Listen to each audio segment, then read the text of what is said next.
Hi there, I'm CJ Masciantonio, and I'm the video editor over at Strella Social Media. Videos are a great way to create engaging content that brings your audience closer with your brand. With the modern smartphone, nearly everybody can record high-quality content that has the potential to do well on multiple platforms.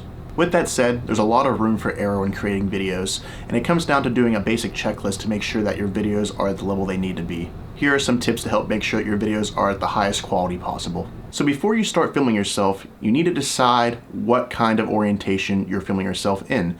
This means recording yourself vertically or horizontally.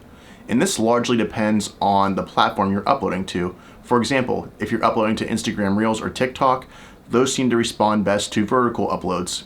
If you're posting to Facebook or YouTube, those seem to respond best to landscape uploads, also known as horizontal. So once you got that covered, it's time to make sure that your audio levels are sounding good. And this means making sure that you're not peaking in the red with any kind of recordings you have, and that you're not clipping and things are sounding harsh and distorted. Perhaps you're using lavalier mics for an interview, or maybe you're doing a podcast where you use a mic like this.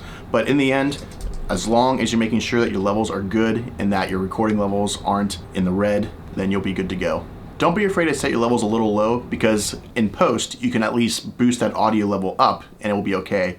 If you start filming and you're in the red and it's already ruined, then it's hard to fix that. When it comes finally time to film, make sure you, the subject, or whatever it is you're filming is in focus and that there's no distractions for the viewer. If you're using a green screen for a client or maybe for a Zoom meeting or something for the background, do not wear green. It just makes life so much harder for the editor in post, and it's something that you can easily avoid in the filmmaking process. Having good lighting is also essential in making sure your video looks good.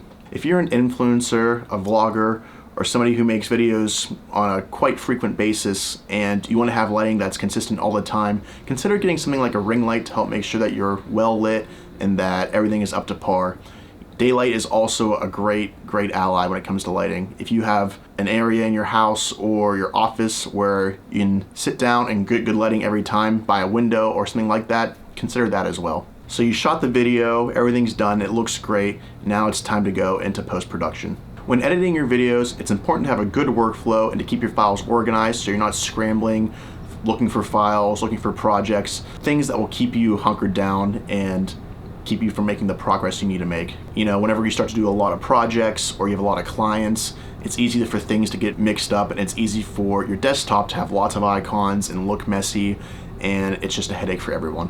Organizing and consolidating your files will make your life much easier.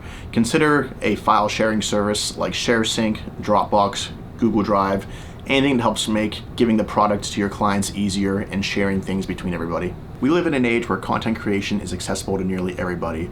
So remembering these simple steps and remembering the things that will make your videos go from amateur to professional will help you very much so in the long run. Have fun creating.